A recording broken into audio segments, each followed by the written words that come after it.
मेरी और मेरी बहन की एक साथ दो सिस्टम अवेकन हुए। एक था क्लियर सिस्टम, जो स्टैमिना खर्च करके कुछ भी मिटा सकता था, और दूसरा था होड सिस्टम, जिसमें एक स्पेस था। एक बड़े भाई के तौर पर अपनी कमजोर बहन के फिक्र करते हुए मैंने क्लियर सिस्टम चुना, जो शरीर को थका देता था, और उसने होड सिस्टम चुना।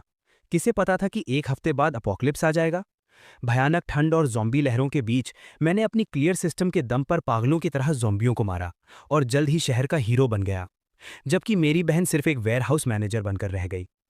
एक ज़ॉम्बी हमले के दौरान जब मैं बुरी तरह घायल होकर ज़मीन पर गिर पड़ा और मुझे जान बचाने के लिए सप्लाइज की ज़रूरत थी, तब मैंने देखा कि मेरी बहन ने सेफ हाउस को अंदर से लॉक कर दिया था। उसने बड़ी बेरहमी से मुझे देखते हुए कहा, तुम ही क्यों हीरो बनो, और मैं सिर्फ एक वेयरहाउस मैनेजर बनकर क्यों ना हूं। जब मैंने दोबारा आंखें खोली तो मेरी बहन ने झपट कर क्लियर सिस्टम चुन लिया। मैं समझ गया कि वो भी रीबॉर्न हुई है। मुझे हंसी आ गई, क्योंकि उसे क्लियर सिस्टम की कीमत का अंदाजा ही नहीं था। इसे इस्तेमाल करने में बहुत ज़्यादा स्टैमिना खर्च होता है। मुझ जैसे तगड़े शरीर वाले इंसान को भी इसे इस्तेमाल करने के बाद ऐसी कमजोरी महसूस होती थी जैसे कोई बड़ी बीमारी हो गई हो। और उसके जैसी नाजुक लड़की जो एक पानी की बोतल का ढक्कन तक नहीं खोल सकती, इसे एक बार इस्तेमाल करके शायद 3 दिन तक बिस्तर से नहीं उठ पाएगी। आंखें खोलते ही मैंने अपनी बहन को कहते सुना, भाई, वो लाल वाला मुझे चाहिए। एक बच्चे की तरह जिसे अपना खिलौना छिन जाने का डर हो, उसने तेजी से अपना हाथ दाई ओर के क्लियर सिस्टम की तरफ बढ़ाया। जैसा ही उसकी उंगलियों ने लाल आइकन को छुआ, उसके चेहरे पर एक पागलपन भरी खुशी छा गई। इस जिंदगी में दुनिया का हीरो बनने की बारी मेरी है। फिर उसने पीछे मुड़कर मुझे देखा। उसकी आंखों में घमंड और नफरत साफ झलक रही थी। बेवकूफ भाई, तुम्हें तो पता भी नहीं है कि सबसे ताकतवर एबिलिटी मैंने ले ली है। इस जिंदगी में अब तुम मेरे सामने गिड़गिड़ाओगे। मैं आराम से उस छोड़े हुए होड सिस्टम की तरफ बढ़ा। जिंगचिंग, क्या तुम पक्का वही चुनना चाहती हो? वो थोड़ा कॉम्बैट टाइप का लग रहा है, बहुत मेहनत लगेगी। सिस्टम पाकर जिंगचिंग का घमंड सातवें आसमान पर था। उसने अपने बाल झटके और समझदार बनने का नाटक करते हुए कहा, भाई, मैंने सोच लिया है। बचपन से लेकर आज तक तुमने मेरी हिफाजत की है। इस बार मैं तुम्हें प्रोटेक्ट करूंगी। ये मारकाट और खून खराबे वाला गंदा काम मैं कर लूंगी। वो सुनहरा वाला शायद कोई स्टोरेज स्पेस है। तुम्हारे जैसे ध्यान रखने वाले इंसान के लिए वही ठीक रहेगा। तुम बस पीछे रहकर सप्लाई संभालना। मुझे प्रोटेक्ट करेगी? मैंने मन ही मन एक ठंडी मुस्कान दी। असल में तुम मुझे अपना टूर बनाना चाहती हो, ताकि जैसे पिछली जिंदगी में मैंने तुम्हारी रक्षा की, वैसे ही तुम मेरा सारा फायदा उठा सको। मैंने उसे नजरअंदाज किया और अपनी उंगली से सामने चमकते सुनहरे निशान को छुआ। पल भर में एक गर्म सुनहरी रोशनी ने मुझे घेर लिया। System bind successful. होस्ट जिंग बूफान। एबिलिटी इन्फिनिट होड सिस्टम लेवल 1। अपोक्लिप्स शुरू होने में 167 घंटे 59 मिनट बाकी हैं। उसी वक्त जिंगचिंग भी अपना सिस्टम बाइंड कर चुकी थी। वो बहुत एक्साइटेड थी। उसने हवा में अपना हाथ घुमाया और टेबल पर रखा क्रिस्टल का एस्ट्रे पलक झपकते ही गायब हो गया। जिंगचिंग का चेहरा सफेद पड़ गया। उसने अपनी छाती पकड़ी और जोर से सांस ली, लेकिन अगले ही पल उसके चेहरे पर जीत की खुशी थी। ये सच है, मुझे वो ताकत मिल गई है। उसने मेरी तरफ देखा। उसकी आंखों में अब पहले वाला प्यार और भरोसा नहीं था, बल्कि साफ घमंड झलक रहा था। भाई, मैं थोड़ी थक गई हूं, मेरे लिए एक गिलाई पानी लाओ। और हाँ, मॉम डैड का छोड़ा हुआ वो बैंक कार्ड भी मुझे दे दो। मुझे बाहर जाकर कुछ चीजें खरीदनी हैं। उसका अंदाज ऐसा था जैसे वो किसी नौकर को हुक्म दे रही हो। मैंने अपनी सगी बहन को घूर रहा था, वही बहन जिसने पिछली जिंदगी में मुझे मौत के मुंह में धकेल दिया था। मैंने धीरे से सिर्फ एक शब्द कहा, दफा हो जाओ। कमरे में सन्नाटा छा गया। जिंकिंग के चेहरे की मुस्कान गायब हो गई। उसे लगा जैसे उसने कुछ गलत सुन लिया हो, क्योंकि बचपन से लेकर आज तक मैंने उसकी हर जिद पूरी की थी। भाई, तुमने अभी क्या कहा? क्या तुम अभी भी मुझसे उस लाल सिस्टम को छीनने के लिए नाराज हो? लेकिन मैंने तो ये तुम्हें प्रोटेक्ट करने के लिए ही किया है ना। मैंने कहा, मेरे घर से बाहर निकल जाओ। मैं अपनी जगह से उठा और ऊपर से जिंकिंग को घूरते हुए बोला, और हाँ, ये मेरा घर है, प्रॉपर्टी पेपर्स पर मेरा नाम लिखा है। मैं तुम्हें 10 मिनट का वक्त देता हूं, अपना सामान पैक करो और यहां से दफा हो जाओ। क्या तुम पागल हो गए हो? जिंकिंग अब अपना नाटक और नहीं कर पाई। ये मॉम डैड का घर है, तुम मुझे कैसे निकाल सकते हो? और भूलना मत, अब मेरे पास सबसे ताकतवर एबिलिटी है। क्या तुम इसका मतलब समझते हो? अपोकलिप्स बस आने ही वाला है, और सिर्फ मैं तुम्हें बचा सकती हूँ। अगर तुम अभी मुझसे पंगा लोगे तो बाद में जब मेरे सामने गिड़गिड़ाओगे तो मैं तुम्हारी कोई मदद नहीं करूंगी। उसे खुद पर बहुत ज्यादा कॉन्फिडेंस था। उसे लगा कि मैं पिछली जिंदगी की तरह उसके तलवे चाटूंगा। मैं मुस्कुराते हुए धीरे धीरे जिंकिंग की तरफ बढ़ा और उसे पीछे धकेलते हुए दीवार से लगा दिया। सबसे ताकतवर एबिलिटी? मैंने पूरी ताकत से उसके कान के पास दीवार पर एक मुक्का मारा। एक जोरदार आवाज के साथ जिंकिंग डर के मारे चीख पड़ी और अपना सिर पकड़कर नीचे बैठ गई। तुम्हारी ये बकवास एबिलिटी सिर्फ तुम्हारे इन फटे पुराने कपड़ों को गायब कर सकती है। क्या तुम भूल गए हो कि तुम्हारी एबिलिटी सिर्फ चीजों को क्लियर कर सकती है, वो खाना पैदा नहीं कर सकती। 7 दिन बाद टेम्परेचर -60 डिग्री हो जाएगा। अगर तुम्हारे पास खाने और पहनने को कुछ नहीं होगा तो चाहे तुम पूरी बिल्डिंग को गायब कर दो, तुम ठंड और भूख से तड़प तड़प कर मरोगी। जिंकिंग का पूरा शरीर कांप उठा। उसने सच में इस बात पर ध्यान नहीं दिया था, लेकिन उसने तुरंत अपनी गर्दन अकड़ाकर चिल्लाते हुए कहा, तो क्या हुआ? मैं दूसरों से छीन लूंगी। जो मुझे सप्लाईज नहीं देगा मैं उसे ही गायब कर दूंगी। और तुम अपने इस बेकार से वेयरहाउस को लेकर क्या करोगे? उस वक्त भी तुम्हें मेरी ही मदद लेनी पड़ेगी, है ना? मैंने कहा, तो फिर बेस्ट ऑफ लक। मुझे उसके साथ और बकवास नहीं करनी थी। मैं दरवाजे की तरफ गया और उसे खोल दिया। अब तुरंत यहां से दफा हो जाओ, वरना मैं सिक्योरिटी गार्ड्स को बुलाकर तुम्हें धक्के मारकर बाहर निकाल दूंगा। भूलना मत, अभी भी दुनिया में कानून जिंदा है। अगर तुम मेरे घर में जबरदस्ती घुसी रही तो मैं पुलिस को कॉल कर सकता हूं। जिंकिंग ने मेरी सख्त पीठ को घूर कर देखा। उसकी आंखों से नफरत छलक रही थी। बहुत खूब, अगर तुम इतने ही पत्थर दिल हो तो मुझे भी मत कोसना। जब अपोकलिप्स आएगा तब मैं भी देखूंगी कि तुम अपने उस कूड़े के ढेर के साथ मेरे सामने कैसे भीख मांगते हो। जिंग बुफान, बाद में पछताना मत। जिंकिंग दौड़कर कमरे में गई, गुस्से में अपने सूटकेस में कुछ कपड़े और गहने ठूसे और अपना सूटकेस घसीटते हुए तेजी से दरवाजे से बाहर निकल गई। जाने से पहले उसने मुझे एक जहरीली नजर से देखा। इस जिंदगी में मैं तुम्हें कुत्ते की तरह अपने सामने मरते हुए देखूंगी। दरवाजा जोर से बंद हुआ। मैं दरवाजे से टेक लगाकर खड़ा हो गया और मैंने एक लंबी सांस छोड़ी। पहला स्टेप पूरा हुआ। इस आस्तीन के सांप से छुटकारा पाकर अब मैं खुलकर अपनी तैयारी कर सकता हूं। मैंने अपना फोन निकाला और टाइम देखा। 15 जनवरी 2026 सुबह के 10 बजे। अपोकलिप्स आने में अभी पूरे 7 दिन बाकी थे। मैंने अपने 8 मिलियन वाले घर को इंटरनेट पर बेचने के लिए डाल दिया। 20% डिस्काउंट पर इसे तुरंत बेचने और अपने पेरेंट्स की विरासत को मिलाकर मेरे पास करीब 11 मिलियन हो गए। एक ऐसा डूम्सडे बंकर बनाने के लिए जो -70 डिग्री की ठंड और ज़ोंबी की लहरों को झेल सके, और एक इंसान की कई पीढ़ियों तक चलने वाली सप्लाईज जमा करने के लिए ये पैसा ऊंट के मुंह में जीरे के बराबर था। इसके बाद मैंने बैंक को कॉल किया और अपनी कंपनी के शेयर्स और अपना घर सब गिरवी रख दिया। मैंने कुछ प्राइवेट लोन वालों को भी कॉल किया और फिर सारे ऑनलाइन लोन प्लेटफॉर्म्स और क्रेडिट कार्ड्स को पूरी तरह खाली कर दिया। मैं एक पागल जुआरी की तरह बन चुका था। बस एक ही दोपहर में मेरे पास मौजूद कैश 16 मिलियन तक पहुंच गया। बैंक कार्ड में वो चक्कर में डाल देने वाला अमाउंट देखकर मुझे कोई खुशी नहीं हुई, बल्कि मेरे दिमाग में बस एक ही अर्जेंसी थी। पैसे सिर्फ कागज के टुकड़े हैं जब तक कि उन्हें सप्लाईज में न बदल दिया जाए। मैं अपनी वो एसयूवी चलाते हुए सीधा शहर के बाहरी इलाके की तरफ निकल पड़ा, जिसे मैं अभी तक बेच नहीं पाया था। मेरा टारगेट एकदम क्लियर था, शहर के पश्चिमी छोर पर मौजूद abandoned cold chain logistics park. वो कभी पूरे शहर का सबसे बड़ा कोल्ड स्टोरेज बेस हुआ करता था, लेकिन उसका मालिक सारा पैसा लेकर भाग गया और वो जगह वीरान हो गई। वो जगह शहर से दूर है, चारों तरफ खुला मैदान है और वहां डिफेंड करना आसान है। पिछली जिंदगी में उस जगह पर एक काले धंधे वाले गैंग ने कब्जा कर लिया था और बाद में वो सबसे बड़े सर्वाइवर बेस में बदल गया था। लेकिन इस जिंदगी में वो जगह मेरी है। मैंने उस जगह की रखवाली करने वाले एक बूढ़े आदमी को ढूंढा और सीधे उसके सामने 20,000 कैश फेंक दिया। मैंने उससे कहा कि मैं इसे 15 दिनों के लिए एक हॉरर एस्केप रूम के सेटअप के लिए किराए पर लेना चाहता हूं और मुझे कोई कॉन्ट्रैक्ट नहीं करना है, बस चाबियां चाहिए। लाल नोटों की उस मोटी गड्डी को देखकर बूढ़े आदमी की बत्तीसी बाहर आ गई और उसने बिना कुछ सोचे चाबियां मेरे हवाले कर दी। चाबियां मिलते ही मैंने सबसे पहले मेन गेट को अंदर से लॉक किया और उस विशाल अंडरग्राउंड कोल्ड स्टोरेज में दाखिल हुआ। हालांकि ये 2 साल से वीरान पड़ा था, लेकिन जमीन से 10 मीटर नीचे होने की वजह से यहाँ काफी ठंड और नमी थी।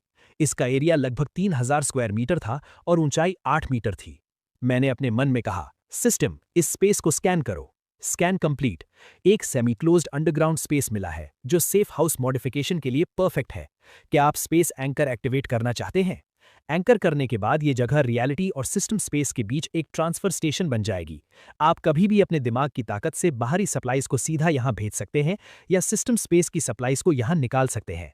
मैंने एंकर एक्टिवेट किया। अब जगह मिल गई थी। अगला काम था इसे भरना। मैं सीधे अपनी गाड़ी लेकर शहर के सबसे बड़े होलसेल मार्केट में गया और पागलों की तरह सप्लाईज खरीदना शुरू कर दिया। मेरी इस पागलपन भरी खरीदारी ने पूरे होलसेल मार्केट में तहलका मचा दिया। एक अनजान नौजवान जो होलसेल के रेट पर होलसेल माल उठा रहा था, उसने मार्केट मैनेजमेंट का ध्यान भी खींच लिया। लेकिन मैं पहले से ही एक कहानी तैयार करके आया था। मैंने उनसे कहा कि ये दूर पहाड़ों में मौजूद कुछ बड़ी खदानों के लिए साल भर का राशन है और पहाड़ जल्दी ही बर्फ से ढकने वाले हैं, इसलिए मुझे ये सब कुछ ही दिनों में चाहिए। आज के पैसे वाले जमाने में अगर तुम्हारे पास पैसा है तो चाहे तुम्हारा बहाना कितना भी बेतुका क्यों ना हो, लोग खुद ही उसे सच मान लेते हैं। रात होते ही भारी भरकम ट्रकों का पहला काफिला सप्लाईज लेकर पश्चिमी छोर के उस वीरान कारखाने में दाखिल हुआ। जब सारे मजदूर अपना काम खत्म करके चले गए तो मैंने लोहे का दरवाजा फिर से लॉक कर दिया।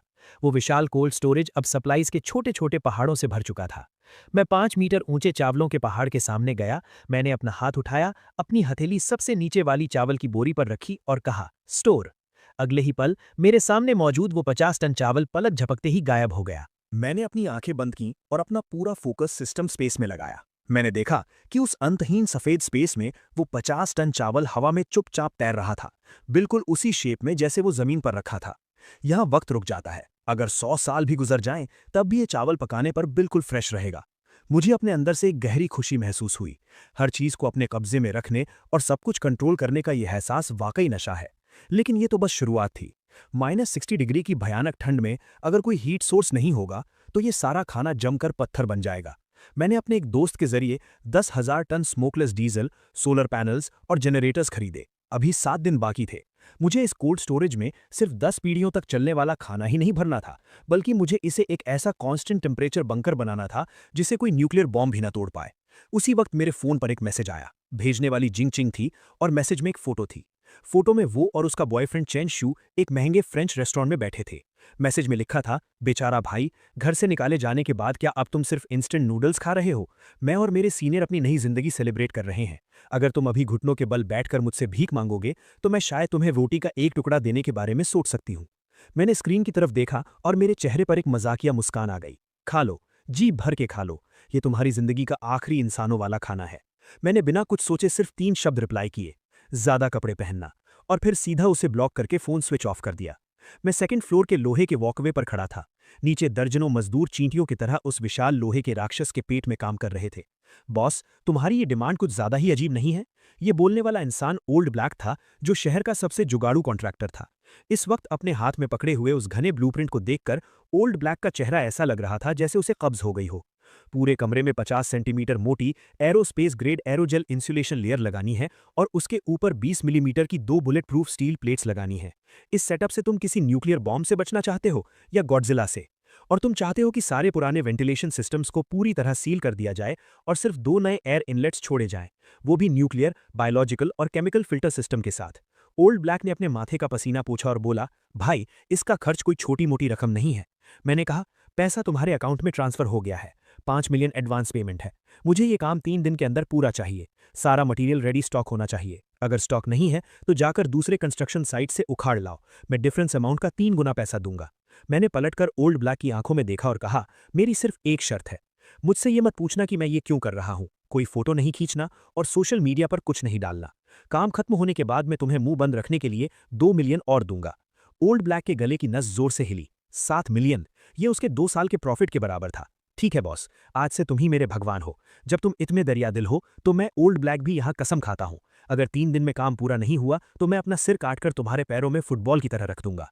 ओल्ड ब्लैक को पागलों की तरह काम में लगते हुए देखकर मेरे दिल में कोई हलचल नहीं हुई। मैं सिर्फ एक शेल्टर नहीं बना रहा था, बल्कि अपोकलिप्स की दुनिया से बिल्कुल अलग एक पूरा इकोसिस्टम तैयार कर रहा था। मैं फैक्ट्री के एक कोने में गया जहां अभी अभी एक खास माल उतारा गया था। भारी लकड़ी के बक्से तोड़े गए जिसके अंदर से गहरे काले रंग की धातु चमक रही थी। ये कोई आम स्टील नहीं था, बल्कि खास जुगाड़ से मंगवाया गया high voltage power grid generator और मिलिट्री ग्रेड ब्लास्ट प्रूफ शीशा था। अपोकलिप्स के शुरुआती दिनों में सबसे खतरनाक चीज ज़ॉम्बी नहीं होते, बल्कि इंसानी फितरत होती है। जब भूख और ठंड इंसानों को जानवर बना देती है, तब वो लुटेरे किसी आम शटर वाले दरवाजे को कागज की तरह फाड़ देते हैं। मैंने सिस्टम से इन सारे मटेरियल्स को स्टोर करने को कहा और फिर ब्लूप्रिंट के हिसाब से स्पेस एडजस्ट करने का हुक्म दिया। जब मजदूर खाना खाने गए हुए थे, मैंने उन भारी ब्लास्ट प्रूफ शीशों को छुआ और कई टन भारी मटेरियल पलक झपकते ही गायब हो गया। फिर सिस्टम के प्रिसाइज कंट्रोल की मदद से वो शीशे फैक्ट्री की छत के खिड़कियों वाले हिस्से में बिना किसी दरार के एकदम परफेक्ट फिट हो गए। जैसे ही आखिरी कंस्ट्रक्शन गाड़ी वहां से निकली, वो विशाल लोहे का दरवाजा धीरे धीरे बंद हो गया। मैं अपने उस प्राइवेट स्टील बंकर के बीचों बीच खड़ा था। चारों तरफ पहाड़ों की तरह रखी सप्लाईज को देखकर मुझे लगा कि ये अभी भी काफी नहीं है। मैंने अपना फोन चेक किया। बैलेंस 5 लाख से भी कम बचा था। लीगल तरीके से चीजें खरीदने की मेरी लिमिट खत्म हो चुकी थी। अब बारी थी फ्री में माल लूटने की। रात के 2 बजे ईस्ट पोर्ट का बॉन्डेड लॉजिस्टिक्स सेंटर, ये शहर का सबसे बड़ा इंपोर्ट एक्सपोर्ट हब था। यहाँ बंदरगाह पर हजारों कंटेनर्स खिलौनों की तरह एक के ऊपर एक रखे हुए थे, जिनके अंदर दुनिया भर से आया हुआ टॉप क्वालिटी का माल भरा था। सिर्फ एक रात में मैंने उस बॉन्डेड एरिया के लगभग आधे महंगे वेयरहाउसेस खाली कर दिए। तब जाकर मेरे दिमाग में एक हल्का सा दर्द हुआ। ये मेरी मानसिक ताकत के ओवर यूज का वार्निंग था। मजबूरी में मुझे अपना काम रोकना पड़ा, हालांकि मेरा मन अभी भरा नहीं था। जैसे ही मैं वहां से निकलने वाला था, अचानक इंजनों की तेज आवाज ने रात का सन्नाटा चीर दिया। कुछ काले रंग की मॉडिफाइड एसयूवीज तेजी से पोर्ट में घुसी और पास ही एक छुपे हुए वेयरहाउस के सामने रुक गईं। दरवाजे खुले और टैटू वाले दर्जनों गुंडे बाहर निकले। उनका लीडर एक गंजा आदमी था जो जोर जोर से चिल्ला रहा था, जल्दी करो, सामान जल्दी लोड करो, लॉन्ग ब्रो ने कहा है ये माल आज रात ही निकल जाना चाहिए। ऊपर वाले आजकल हम पर कड़ी नजर रखे हुए हैं। जो बक्से वो लोग उठा रहे थे उन पर साफ साफ डेंजर का निशान बना हुआ था। मैंने अपनी आंखें छोटी की और सिस्टम का लॉन्ग डिस्टेंस स्कैन एक्टिवेट किया। स्कैन का रिजल्ट आया TNT explosives, detonators, industrial ammonium nitrate. ये तो हथियारों का जखीरा था। मेरी दिल की धड़कन रुक सी गई। ये तो शहर के सबसे बड़े underground gang black shark gang का स्मगलिंग अड्डा था। उन विस्फोटकों को देखकर जो न सिर्फ ज़ॉम्बी को चीथड़ों में उड़ा सकते थे बल्कि किसी भी मजबूत किले को तोड़ सकते थे, मैंने अपने होठों पर जीभ फेरी। ये तो जैसे खुद चलकर आया हुआ कोई बड़ा तोहफा था। इन विस्फोटकों के साथ मेरे पास अपना सबसे बड़ा ट्रम्प कार्ड आ गया था। अब जब मैं यहाँ आ ही गया हूं तो माफ करना भाइयों। मैंने चुपचाप सिस्टम स्पेस की ताकत का इस्तेमाल किया और वेयरहाउस के पीछे पहुंच गया। मैंने अपना हाथ उस पतली सी स्टील की दीवार पर रखा। ये दूरी सिस्टम के स्टोरेज रेंज के बिल्कुल अंदर थी। सिस्टम, वेयरहाउस के अंदर मौजूद सारे विस्फोटकों को लॉक करो और सब कुछ स्टोर कर लो। वेयरहाउस के अंदर सामान ढो रहे गुंडों की आंखों के सामने अंधेरा सछा दिया। अभी अभी उनके हाथों में जो भारी बक्से थे वो अचानक गायब हो गए। वहां एकदम सन्नाटा छा गया। वो दर्जनों भारी भरकम गुंडे अपने हाथ हवा में उठाए उसी पोज में खड़े थे और एक दूसरे को फटी आंखों से देख रहे थे। शिट, बक्से कहाँ गए? क्या यहाँ भूत है? लॉन्ग ब्रो, गड़बड़ हो गई, माल गायब हो गया, सब कुछ गायब हो गया। वो गंजा लीडर दौड़कर अंदर आया। उस खाली वेयरहाउस को देखकर उसके चेहरे पर पहले गुस्सा आया, फिर खौफ और फिर उसे अपनी आंखों पर शक होने लगा। कौन है? किसने किया ये? बाहर निकल कर आ। उसने अपनी बंदूक निकाली और हवा में पागलों की तरह लहराने लगा। और मैं इस अफरा तफरी का फायदा उठाकर बहुत पहले ही पोर्ट की दीवार फांदकर रात के अंधेरे में गायब हो चुका था। Countdown 24 hours. आखिरी दिन भी शहर में वही चहल पहल थी। किसी को नहीं पता था कि ये पुरानी दुनिया का आखिरी सूरज है। मौसम विभाग ने कोल्ड वेव का ब्लू अलर्ट जारी किया था, जिसमें कहा गया था कि कल टेम्परेचर 10 से 15 डिग्री नीचे गिर जाएगा। किसी ने इसे सीरियसली नहीं लिया। सबको लगा कि बस थोड़े मोटे कपड़े पहनने पड़ेंगे। मैं उस दिन बाहर नहीं निकला। मैं पश्चिमी इलाके के अपने उस बंकर में रहकर आखिरी चेकिंग कर रहा था। दरवाजे और खिड़कियां पूरी तरह सील कर दी गई थीं और अंदर आने के लिए सिर्फ एक मेन गेट छोड़ा गया था। मैंने अपना फोन खोला और आखिरी बार अपना सोशल मीडिया देखा। जिंग क्विंग ने 1 घंटे पहले एक पोस्ट डाला था। हालांकि सर्दियां आ रही हैं, लेकिन मेरा दिल बहुत गर्म है। इस सरप्राइज के लिए थैंक यू सीनियर। हमारा फ्यूचर बहुत ब्राइट है और कुछ लोग बस अपने सड़े हुए पैसों के साथ पड़े पड़े सड़ते रहेंगे। मुझे बड़ी जोरदार हंसी आ गई। मैंने उस पोस्ट को लाइक किया और नीचे कमेंट में लिखा, इस आखिरी सुकून को अच्छे से एंजॉय कर लो, जल्द ही मौसम बहुत गर्म होने वाला है। उसी वक्त खिड़की के बाहर गिर रही हल्की हल्की बारिश अचानक रुक गई और फिर एक टेबल टेनिस की गेंद के बराबर बड़ा ओला मेरे बुलेट प्रूफ शीशे पर जोर से टकराया। फिर दूसरा, फिर तीसरा। ओले गोलियों की तरह बरसने लगे और उनके साथ तेज तूफानी हवाएं चीखने लगीं। टेम्परेचर एकदम से जमीन पर आ गिरा। मेरे फोन की स्क्रीन पर एक इमरजेंसी न्यूज फ्लैश हुई। एक बेहद खतरनाक पोलर वोटेक्स की वजह से पूरी दुनिया का टेम्परेचर अगले 3 घंटों में 50 डिग्री नीचे गिर जाएगा। सभी नागरिकों से अपील है कि वो तुरंत अपने घर लौट जाएं। तुरंत अपने घर लौट जाएं। ये कोई ड्रिल नहीं है। अपोकलिप्स शुरू हुए अभी बस 10 मिनट ही हुए थे और बाहर की दुनिया का रंग पूरी तरह बदल चुका था। पलक झपकते ही सड़कों पर काली बर्फ की एक मोटी परत जम गई। दर्जनों गाड़ियां आपस में टकराईं और उनमें आग लग गई। लेकिन इससे पहले कि आग फैल पाती, उस भयानक ठंड ने उसे वहीं दबा दिया और वो आग एक अजीब सी जमी हुई हालत में बदल गई। गाड़ियों में फंसे लोग दहशत में दरवाजे खोलकर भागना चाहते थे, लेकिन दरवाजे बर्फ से जाम हो चुके थे। कुछ लोग खिड़कियां तोड़कर बाहर निकले, लेकिन बाहर की हवा को छूते ही ऐसा लगा जैसे उनके शरीर की सारी गर्मी निचोड़ ली गई हो। उनकी हरकतें तुरंत सुन्न पड़ गईं। उनके चेहरों पर दहशत का वो भाव जम गया और वो जिंदा बर्फ के पुतलों में बदल गए। अंदर के थर्मामीटर से पता चल रहा था कि बाहर का टेम्परेचर -30 डिग्री से भी नीचे जा चुका है और अभी भी हर मिनट 1 डिग्री की रफ्तार से गिर रहा है, जबकि मेरे सेफ हाउस के अंदर का टेम्परेचर 24 डिग्री पर सेट था। मैंने अपना जैकेट उतारा और सिर्फ एक पतली सी टी शर्ट पहनकर बैठ गया। मैंने एकदम सही पके हुए वैग्यू बीफ का एक टुकड़ा अपने मुंह में डाला। आहा, सुकून। उसी समय शहर के बीचों बीच एक महंगे अपार्टमेंट में। बहुत ठंड है। ये क्या हो रहा है? हीटर क्यों बंद हो गया? जिंग क्विंग अपनी नई खरीदी हुई कश्मीरी रजाई ओढ़े हुए थी, फिर भी वो ठंड से कांप रही थी। अभी अभी पूरे सोसाइटी का हीटिंग सिस्टम पाइप फटने की वजह से ठप हो गया था। कमरे का टेम्परेचर -5 डिग्री तक गिर चुका था। हालांकि ये अभी जानलेवा नहीं था, लेकिन लाड़ प्यार में पली बढ़ी जिंग क्विंग के लिए ये किसी नर्क से कम नहीं था। सीनियर, जल्दी कुछ सोचो, हम ठंड से मर जाएंगे। उसने अपने बगल में बैठे चेंगशू को धक्का दिया। चेंगशू की भी ठंड से हालत खराब थी। वो पागलों की तरह सारे कपड़े अपने ऊपर लाद रहा था। चुप रहो, मेरी भी हालत खराब है। ये मनहूस मौसम अचानक कैसे बदल गया? जल्दी ढूंढो, क्या कोई हीट पैच बचा है? सारे हीट पैचेस उस बक्से में हैं। जिंग क्विंग ने कोने की तरफ इशारा किया। दोनों ने पागलों की तरह ढूंढना शुरू किया, लेकिन उन्हें सिर्फ 10 से भी कम हीट पैचेस मिले। ये रात काटने के लिए बिल्कुल भी काफी नहीं थे। हाँ, तुम्हारा भाई तो अमीर है ना, वो पक्का किसी बड़े होटल में होगा या उसने कोई हीटिंग इक्विपमेंट खरीदा होगा। जल्दी उसे कॉल करो। जिंग क्विंग को जैसे डूबते को तिनके का सहारा मिल गया। उसने कांपते हाथों से फोन उठाया और मेरा नंबर डायल किया। Sorry, the number you are dialling is currently switched off. Shit. Jean King ने गुस्से में फोन सोफे पर पटक दिया। इस कमीने की आज फोन बंद करने की हिम्मत कैसे हुई? शांत हो जाओ, शांत हो जाओ। चेनशू की आंखें चमकी। मुझे याद आया, कुछ दिन पहले मैंने तुम्हारे भाई को साउथ सिटी होलसेल मार्केट में देखा था। मैं काफी दूर था, लेकिन मैंने उसे बार बार ये कहते सुना कि पश्चिमी छोर पर एक फैक्ट्री है। वहां सच में एक वीरान फैक्ट्री है। ऐसे मौसम में वो पक्का वहीं छिपा होगा। हम उसे ढूंढने चलते हैं। बाहर इतनी भयानक बर्फबारी हो रही है। जिंग किंग ने खिड़की के बाहर उस डरावने तूफान को देखा और पीछे हट गई। अगर हम नहीं गए तो मर जाएंगे। ये बर्फबारी इतनी जल्दी नहीं रुकने वाली। कुछ और घंटों में घर के पानी के पाइप भी फट जाएंगे। हमारे पास गाड़ी है और उसमें एसी है। एक बार तुम्हारा भाई मिल जाए, फिर तुम्हारे सिस्टम और मेरे दिमाग के सामने उसकी क्या औकात। तब उसकी सारी सप्लाईज हमारी हो जाएंगी। उनके लालच ने उनके डर को हरा दिया। दोनों ने अपने ऊपर सारे कपड़े लाद लिए और किसी तरह लड़खड़ाते हुए नीचे जाकर गाड़ी में बैठ गए। गाड़ी स्टार्ट हुई और जैसे ही अंदर गर्म हवा आई, दोनों ने राहत की सांस ली। चलो, पश्चिमी इलाके की तरफ चलते हैं। जिंग किंग की आंखों में एक बेरहमी भरी चमक आ गई। एक बार मुझे जिंग बुफान मिल जाए तो मैं उसे बर्फ में घुटनों के बल बिठाऊंगी और उससे माफी मंगवाऊंगी, ताकि मैं उसकी पहले वाली बदतमीजी के लिए उसे माफ कर सकूं। और उधर पश्चिमी इलाके में मैं अपने मॉनिटरिंग स्क्रीन के एक कोने को घूर रहा था। वहां कुछ आवारा कुत्ते एक दूसरे से चिपककर ठंड से कांप रहे थे। अचानक उनमें से एक कुत्ते का शरीर जोर जोर से झटके खाने लगा। उसकी आंखें पल भर में खून की तरह लाल हो गईं और एक खौफनाक गैर इंसानी चीख उस वीरान जगह पर गूंज उठी। उस म्यूटेटेड ज़ॉम्बी कुत्ते ने अपने ही साथी पर हमला कर दिया। बर्फ पर खून के फवारे छूट पड़े, जो तुरंत लाल बर्फ के टुकड़ों में जम गए। ये कोई आम वायरस नहीं था, ये एक्सट्रीम कोल्ड ज़ॉम्बी वायरस था। इन्हें ठंड से डर नहीं लगता, बल्कि जितनी ज्यादा ठंड होती है, ये उतने ही ज्यादा खतरनाक हो जाते हैं। मैंने अपने चॉपस्टिक्स नीचे रखे, तो आखिरकार ये शुरू हो ही गया। मैं अपनी जगह से उठा, कंट्रोल पैनल के पास गया और वो लाल बटन दबा दिया। Level 1 combat defence mode activated. Factory के बाहर मौजूद फर्स्ट लाइन ऑफ डिफेंस के हाई वोल्टेज ग्रिड में बिजली दौड़ गई। उस तूफानी बर्फबारी में नीली बिजलियां कड़कने लगीं। मैंने अपने रेड वाइन का ग्लास उठाया, स्क्रीन पर दिख रहे उस बर्फीले तूफान की तरफ इशारा किया और कहा, नरक में तुम्हारा स्वागत है मेरे मेहमानों।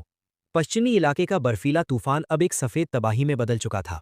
सामने 5 मीटर तक भी कुछ दिखाई नहीं दे रहा था। एक सफेद BMW X5 किसी पियक्कड़ की तरह उस सड़क पर रेंग रही थी, जहां पहले से ही आधा मीटर बर्फ जम चुकी थी। हम अभी तक क्यों नहीं पहुंचे? तुमने तो कहा था सिर्फ 20 किलोमीटर है। जिंग किंग पैसेंजर सीट पर बैठी थी। उसने अपने ऊपर 2 भारी रजाइयां डाली हुई थीं, फिर भी ठंड से उसके दांत किटकिटा रहे थे। चुप रहो। स्टीयरिंग व्हील पकड़े हुए चैन शू के हाथ सुन्न हो चुके थे। उन पर नीले और बैंगनी रंग के फ्रॉस्ट बाइट्स हो गए थे। नेविगेशन दिखा रहा है कि वो बस आगे ही है। लानत है, इस रास्ते पर कुछ दिखाई नहीं दे रहा। अचानक एक जोरदार आवाज हुई। गाड़ी जोर से नीचे धसी और फिर पूरी तरह बंद हो गई। गाड़ी का निचला हिस्सा सड़क के बीच पड़ी एक बड़ी बर्फ की चट्टान में फंस गया था। गाड़ी खराब हो गई। चैनशू ने मायूसी में स्टीयरिंग व्हील पर मुक्का मारा, लेकिन उसका हाथ उस बर्फ जैसे ठंडे लेदर कवर से टकराया और वो दर्द से तड़प उठा। क्या? जिंग किंग चीख पड़ी। क्या तुम मुझे यहां मारना चाहते हो चैनशू? तुम एकदम नकारा हो। बकवास बंद करो। अगर हिम्मत है तो खुद आकर चला लो। चैनशू का भी जिंदा रहने का डर उसके प्यार के नाटक पर हावी हो गया।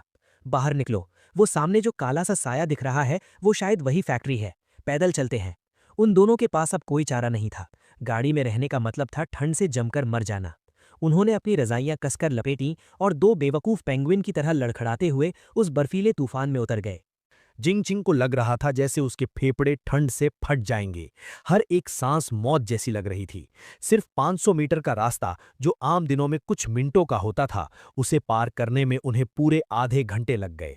जब वो लोहे के राक्षस जैसी फैक्ट्री उनके सामने आई, तो वो दोनों लगभग घुटनों के बल रेंगते हुए मेन गेट तक पहुंचे। लेकिन सामने का नजारा देखकर वो सुन्न रह गए। ये कोई वीरान फैक्ट्री कहां से है? ये तो साफ साफ एक स्टील बंकर था। पुरानी लाल ईंटों की दीवारों को पूरी तरह से सिल्वर ग्रे धातु की मोटी चादरों से ढक दिया गया था। जिंगचिंग दौड़कर उस विशाल स्टील गेट के पास गई और पागलों की तरह दरवाजा पीटने लगी। जिंग बुफान, मुझे पता है तुम अंदर हो, दरवाजा खोलो। भाई, मैं किंग चिंग हूँ, मैं ठंड से मर रही हूँ, जल्दी दरवाजा खोलो और मुझे अंदर आने दो। जिंग बुफान, मैं चेन शू हूँ, हम तुम्हारे अपने हैं, तुम हमें ऐसे मरने के लिए कैसे छोड़ सकते हो? दोनों पूरी ताकत से चिल्ला रहे थे, लेकिन उनकी आवाज उस तूफान में तुरंत गायब हो गई। अंदर मैं एक बड़े से लेदर सोफा पर बैठा था और मेरे सामने एक पूरी दीवार मॉनिटरिंग स्क्रीन से भरी थी। स्क्रीन पर दो धुंधले लाल थर्मल इमेजिंग साए दरवाजे से चिपके हुए थे, बिल्कुल दो लाचार मक्खियों की तरह। मेरे हाथ में लफाइट वाइन का एक गिलास था जिसे मैं हल्के हल्के हिला रहा था। पास ही रखे एक छोटे तांबे के बर्तन में लाल तेल उबल रहा था, जिसमें से पागल कर देने वाली मसालेदार खुशबू आ रही थी। मैंने कहा, सिस्टम, बाहर का स्पीकर ऑन करो। बाहर के स्पीकर से बिजली की एक हल्की सी आवाज आई जिससे वो दोनों चौंक गए, और फिर उस तूफान में एक सुस्त, शांत और हल्की मुस्कान से भरी आवाज गूंजी। कौन है? आधी रात को दूसरों को परेशान करना जुर्म है क्या, तुम्हें नहीं पता?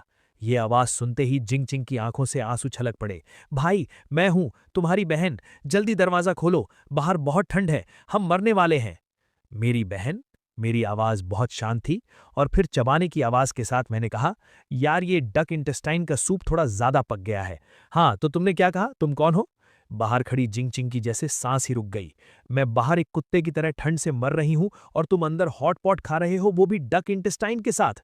उस मनहूस खाने की कल्पना भर से ही उसके मुंह में पानी आ गया और उसके पेट ने जोर से आवाज की, जिंग बुफान, पागल बनने का नाटक मत करो, मुझे पता है तुम सुन सकते हो। मैं जिंग चिंग हूं, तुम्हारी इकलौती सगी बहन, तुम जल्दी दरवाजा खोलो। एक बार मैं अंदर आ जाऊं, फिर मैं तुम्हें पहले की सारी बातें समझाऊंगी। वो सब बस एक मिसअंडरस्टैंडिंग थी, एक गलतफहमी। मैंने अपने चॉपस्टिक्स नीचे रखे, माइक्रोफोन उठाया और स्क्रीन पर दिख रहे उस डरे हुए चेहरे को देखकर मेरी नजरें बर्फ की तरह ठंडी हो गईं। तुमने मुझे दफा होने को कहा, क्या वो एक मिसअंडरस्टैंडिंग थी, या फिर तुम्हारा ये कहना कि तुम मुझे अपने सामने कुत्ते की तरह तड़प तड़प कर मरते हुए देखना चाहती हो, क्या वो भी कोई मिसअंडरस्टैंडिंग थी? वो तो मैंने बस गुस्से में कह दिया था। जिंग चिंग घबरा गई। भाई, तुम एक आदमी हो, तुम इतनी छोटी छोटी बातों को दिल से कैसे लगा सकते हो? पहले मैंने गलती की, मैं गलत थी, अब मैं तुमसे माफी मांग रही हूं ना। Sorry, I am sorry. अब ठीक है, जल्दी दरवाजा खोलो। ये माफी कहां से थी? ये तो साफ साफ एक हुक्म था। उसे लगता था कि अगर वो सिर झुकाकर ये 3 शब्द कह देगी तो मुझे उसे माफ करना ही पड़ेगा। पिछले 20 सालों का यही तो नियम था, लेकिन अफसोस, अब नियम बदल चुके थे। अगर सिर्फ माफी मांगने से सब कुछ ठीक हो जाता तो पुलिस किस काम की? मैंने ठंडी हंसी हंसते हुए कहा, जब तुम में इतनी ही अकड़ है तो अपनी उस सबसे ताकतवर एबिलिटी का इस्तेमाल करके अंदर आओ ना। तुम्हारे पास क्लियर सिस्टम है ना? ये दरवाजा तुम्हारी आंखों में चुभ रहा है तो इसे क्लियर कर दो। ये बात एक बिजली की तरह जिंग चिंग के दिमाग पर गिरी। हाँ, मेरे पास तो सिस्टम है। वो ठंड से इतनी पागल हो चुकी थी कि वो अपना सिस्टम ही भूल गई थी। ठीक है, तुम दरवाजा नहीं खोलते तो मैं खुद खोल लूंगी, फिर बाद में मेरे सामने गिड़गिड़ाना मत। जिंग जिंग की आंखों में एक बेरहमी छा गई। उसने एक लंबी सांस ली और अपने बर्फ जैसे ठंडे हाथों को उस मोटे दरवाजे पर जोर से रख दिया।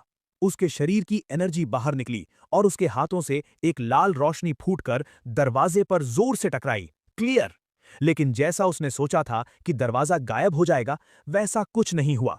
इसके बजाय वो लाल रोशनी एक ना दिखने वाली दीवार से टकराकर तुरंत वापस लौट आई। उस झटके से जिंग किंग के हाथ सुन्न हो गए और वो पीछे बर्फ पर जा गिरी। सिस्टम वार्निंग, टारगेट ऑब्जेक्ट की डेंसिटी बहुत ज्यादा है और इसे high level energy space anchor से मजबूत किया गया है। होस्ट का करंट लेवल लेवल 1, इसे क्लियर नहीं किया जा सकता। जबरदस्ती क्लियर करने पर आपकी लाइफ फोर्स खर्च होगी। नहीं, ऐसा नहीं हो सकता। जिंग किंग ने उस दरवाजे को हैरानी से देखा, जो अपनी जगह से 1 इंच भी नहीं हिला था। मेरा सिस्टम सबसे ताकतवर है, ऐसा कैसे हो सकता है कि ये एक दरवाजा तक ना खोल पाए? स्पीकर से मेरी बेदर्दी भरी हंसी गूंजी। मैं तुम्हें बताना भूल गया, इस दरवाजे को बनाने में मैंने 5 मिलियन का एरोस्पेस ग्रेड एलॉय इस्तेमाल किया है, और ऐसा लगता है कि मेरा सिस्टम तुम्हारे सिस्टम का पक्का इलाज है। तुम्हारा क्लियर सिस्टम मेरे होट सिस्टम को क्लियर नहीं कर सकता। अब यहां से दफा हो जाओ, मेरे दरवाजे की बर्फ गंदी मत करो। स्पीकर बंद हो गया। फिर अचानक दरवाजे के ऊपर लगे सर्च लाइट्स चालू हो गए और 2 बहुत तेज रोशनी सीधे उन दोनों के चेहरों पर पड़ी, जिससे उनकी आंखें चुंधिया गईं।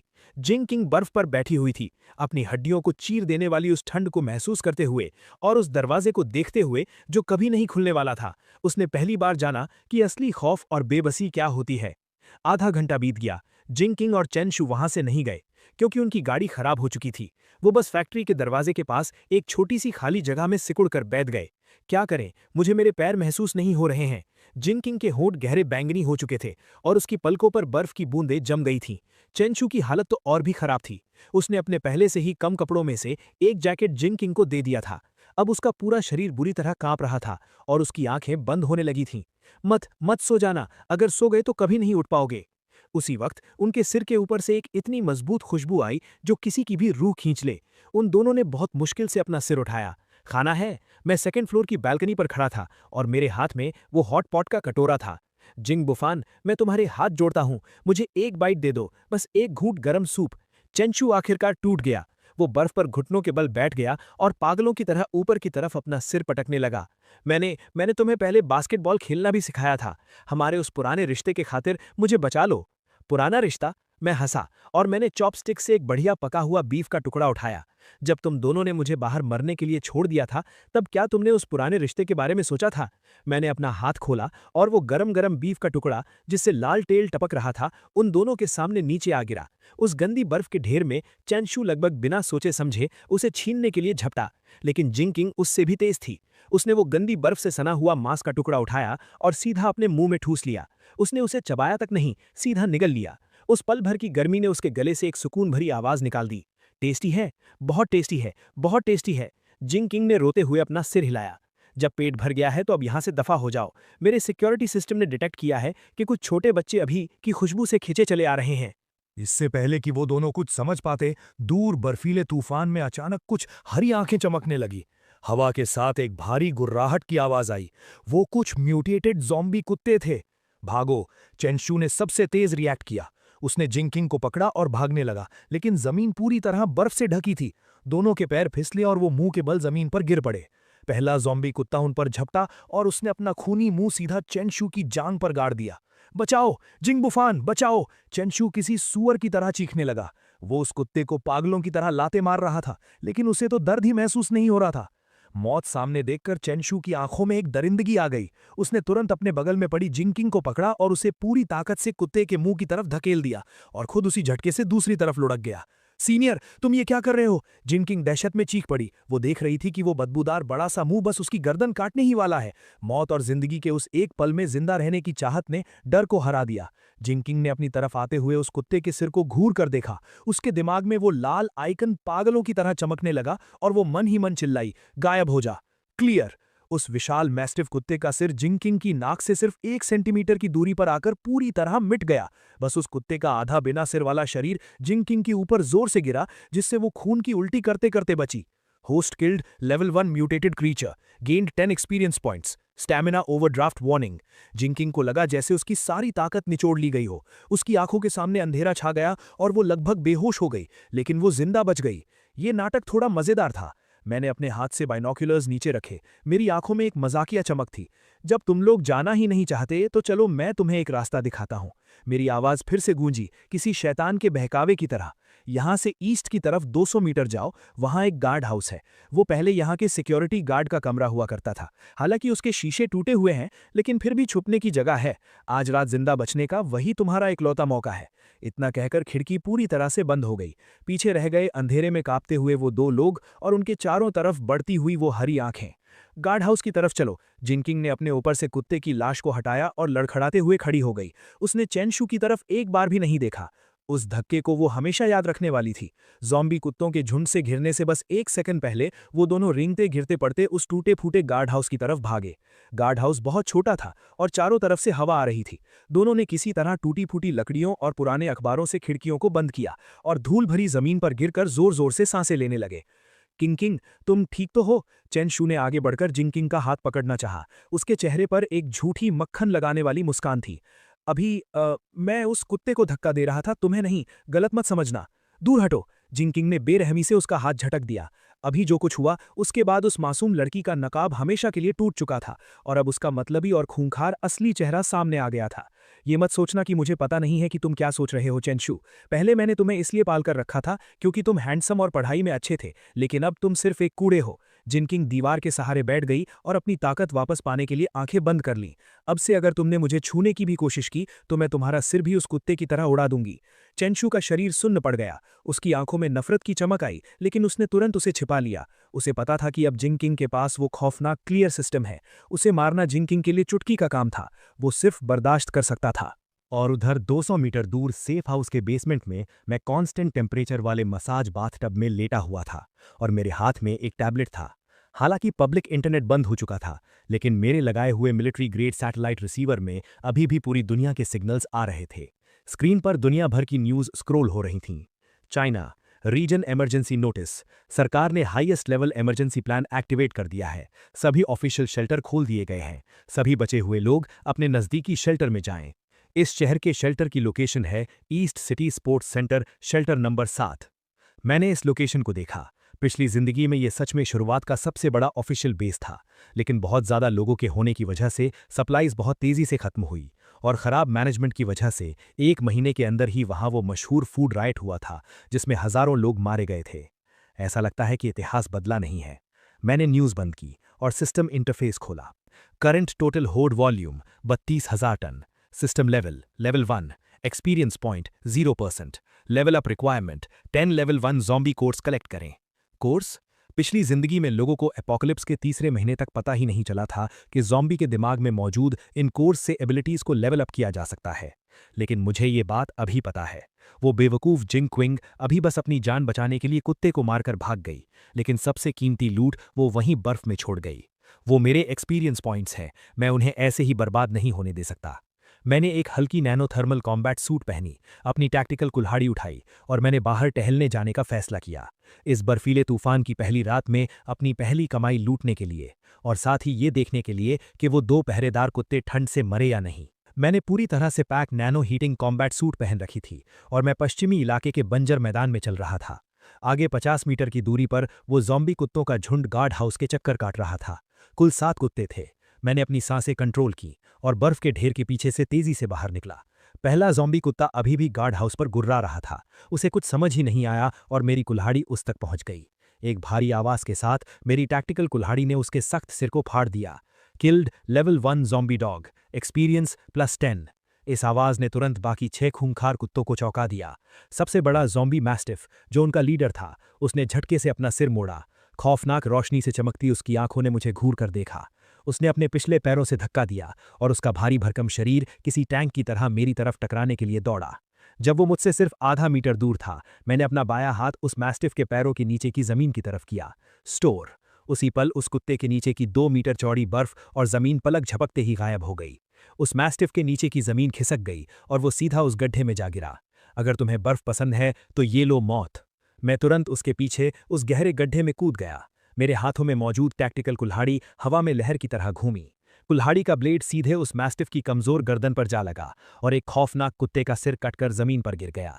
Killed level 1 zombie dog, experience +10। ये बाहर आ गया। मेरे दिल में एक खुशी दौड़ गई। मैंने नीचे बैठकर अपनी घिन को दबाते हुए उस मैस्टिफ के सिर के अंदर हाथ डाला। जल्द ही मैंने एक नाखून के आकार का क्रिस्टल बाहर निकाला जिसमें से एक हल्की लाल रोशनी चमक रही थी। यही है इस एपोकलिप्स की सबसे कीमती करेंसी। कोर्स ज़ॉम्बी की ताकत का सोर्स है और इंसानों के एवोल्यूशन की चाबी भी। गड्ढे के ऊपर बचे हुए 5 ज़ॉम्बी कुत्ते अभी भी जोर जोर से भौंक रहे थे, लेकिन वो गड्ढे के डर से नीचे नहीं आ रहे थे।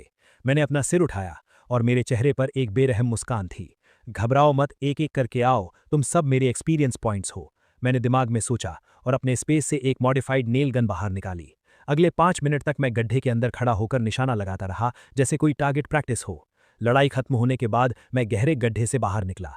मैंने सारी लाशों को चेक किया। किस्मत अच्छी थी, उन 7 कुत्तों ने मिलकर मुझे 3 कोर्स दिए। सिस्टम एक्सपीरियंस बार अब 45% तक पहुंच चुका था। कोर्स को सिस्टम स्पेस में फेंक कर मैं गार्ड हाउस की तरफ बढ़ा। अंदर कोई नहीं था, बस बिखरे हुए पैरों के निशान थे और दीवार पर नाखूनों से खुरचकर लिखी एक लाइन थी, जिंग बुफान, तुम इंतजार करना। लगता है इनमें जिंदा रहने की काफी तड़प है। मैंने हिकारत भरी हंसी हंसी। मुझे कोई डर नहीं था कि ये 2 कीड़े कुछ बड़ा उखाड़ लेंगे। इस अपोकलिप्स में जिंदा रहना अक्सर मरने से ज्यादा दर्दनाक होता है, खासकर उन 2 लोगों के लिए जो खुद को बहुत ऊंचा समझते हैं, लेकिन जिनकी किस्मत कागज से भी पतली है। जब वो ऑफिशियल शेल्टर चले ही गए हैं, तो अब वहां की उन आशीर्वाद वाली जिंदगी का मजा लें। असल नर्क तो वही जगह है। मैं मुड़ा और मेरा साया उस बर्फीले तूफान में गायब हो गया। इस बार बाहर निकलने से मुझे सिर्फ अपनी कॉम्बैट पावर का ही अंदाजा नहीं हुआ, बल्कि एक बात और पक्की हो गई। इस दुनिया में जहां सारे नियम टूट चुके हैं, जब तक मेरे पास ताकत है, ये जगह मेरे लिए एक प्लेग्राउंड है। और मेरा अगला टारगेट शहर के बीचों बीच मौजूद फर्स्ट पीपल्स हॉस्पिटल था। वहां सिर्फ ज़ॉम्बी ही नहीं है, बल्कि वो एंटीवायरस सिरम भी है जिसकी मुझे बहुत ज़रूरत है। सिरम ज़ॉम्बी वायरस का इलाज तो नहीं कर सकता, लेकिन शुरुआती दिनों में आम बुखार और इन्फेक्शंस को ठीक करने के लिए ये बहुत ज़रूरी है। उसी दौरान ईस्ट सिटी स्पोर्ट्स सेंटर को एक टेम्पररी शेल्टर में बदल दिया गया था। हजारों बचे हुए लोग दरवाजे पर भीड़ लगाए खड़े थे। रोने की आवाज़ें, गालियां और मदद की पुकारें सब एक में मिल गई थीं। हथियारों से लैस सिपाही बहुत तनाव में ऑर्डर मेंटेन कर रहे थे। लाइन में खड़े रहो, अपना टेम्परेचर चेक करवाओ, जिनके शरीर पर घाव हैं उन्हें तुरंत अलग करो। सप्लाईज लिमिट में है, हर इंसान को दिन में सिर्फ एक कटोरी दलिया मिलेगा। जिन्हें पेट भर खाना चाहिए वो सर्च एंड रेस्क्यू टीम में ज्वाइन करने के लिए नाम लिखवाएं। जिंग किंग और चैन यू भीड़ में बुरी हालत में खड़े थे।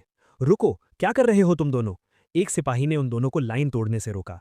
मैं एक अवेकनर हूं, मैं एक अवेकनर हूं। जिंग किंग को जैसे डूबते को तिनके का सहारा मिल गया। वो पागलों की तरह अपने हाथ हिलाने लगी और चिल्लाई, मेरे पास एबिलिटी है, मैं स्पेशल हूं, मुझे अंदर जाने दो, मुझे तुम्हारे कमांडर से मिलना है। अवेकनर? सिपाही हैरान रह गया। हालांकि ऊपर से ऑर्डर आया था कि स्पेशल एबिलिटीज वाले लोगों को अलग से छांटा जाए, लेकिन पिछले कुछ दिनों में बहुत सारे लोग झूठ बोलकर आने लगे थे। साबित करो, सिपाही ने रूखेपन से कहा। जिंग किंग ने गहरी सांस ली। अपनी कमजोरी और भूख से हो रहे चक्कर को बर्दाश्त करते हुए उसने सड़क के किनारे रखे एक भारी भरकम बैरिकेड पत्थर की तरफ अपना हाथ बढ़ाया। गायब हो जा। एक रोशनी चमकी और वो सैकड़ों किलो भारी पत्थर पलक झपकते ही हवा में गायब हो गया, जैसे वो कभी वहां था ही नहीं। आसपास की भीड़ में सन्नाटा छा गया। सिपाही की आंखें फटी की फटी रह गईं। उसने तुरंत अपना वॉकी टॉकी उठाया। बेस एंट्रेंस पर एक स्पेस टाइप नहीं, एक क्लियर टाइप अवेकनर मिली है, प्लीज इंस्ट्रक्शंस दें। 5 मिनट बाद जिंग किंग और चैन यू को एक गर्म ऑफिस में लाया गया। डेस्क के पीछे एक मिलिट्री कोट पहने अधेड़ उम्र का आदमी बैठा था। उसने जिंग किंग को ऊपर से नीचे तक देखा। तो तुम्हारी एबिलिटी क्लियर करने की है? डायरेक्टर वैंग के हाथ में एक पेन था। तुम कितनी बड़ी चीज को क्लियर कर सकती हो? क्या तुम जिंदा इंसानों को क्लियर कर सकती हो? 2 मीटर तक की कोई भी चीज क्लियर की जा सकती है। जिंग किंग अब थोड़ा साफ बोल पा रही थी, क्योंकि उसे आखिरकार गर्मी मिल गई थी। मैं जिंदा इंसानों को भी मार सकती हूँ। अभी रास्ते में मैंने एक म्यूटेटेड मैस्टिफ को मारा है। कमांडर, मैं कॉम्बैट टाइप टैलेंट हूँ। मुझे एक प्राइवेट कमरा चाहिए और मुझे खाने में मीट चाहिए। डायरेक्टर वैंग ऐसे हंसा जैसे उसने कोई बहुत बड़ा मजाक सुन लिया हो। Combat type? छोटी बच्ची, तुम्हें लगता है कि एक कुत्ते को मारकर तुम इनविंसिबल हो गई हो? वो उठा और खिड़की के पास जाकर बाहर ज़ॉम्बियों की घनी भीड़ की तरफ इशारा किया। अभी बाहर हजारों ज़ॉम्बी हैं। तुम्हारी वो एबिलिटी जो एक बार में सिर्फ एक को मार सकती है और कुछ बार इस्तेमाल करने के बाद तुम्हें सुन्न कर देती है, वो जंग के मैदान में कूड़े के बराबर है। जो काम एक स्नाइपर एक गोली में कर सकता है, उसके लिए हम तुम्हें मरने के लिए क्यों भेजें? जिंग चिंग का चेहरा तुरंत पीला पड़ गया, लेकिन डायरेक्टर वैंग ने बात पलटी और उसकी नजरें बाहर बर्फ से ढके रनवे पर गईं। तुम्हारी एबिलिटी राक्षस मारने के काम की तो नहीं है, लेकिन किसी और काम के लिए बहुत सही है। भारी बर्फबारी ने सारे रास्ते ब्लॉक कर दिए हैं, सप्लाईज वाली गाड़ियां अंदर नहीं आ सकती और हवाई जहाज का रनवे भी बर्फ के नीचे दब चुका है। हमें एक लाइफलाइन रास्ता साफ करना है।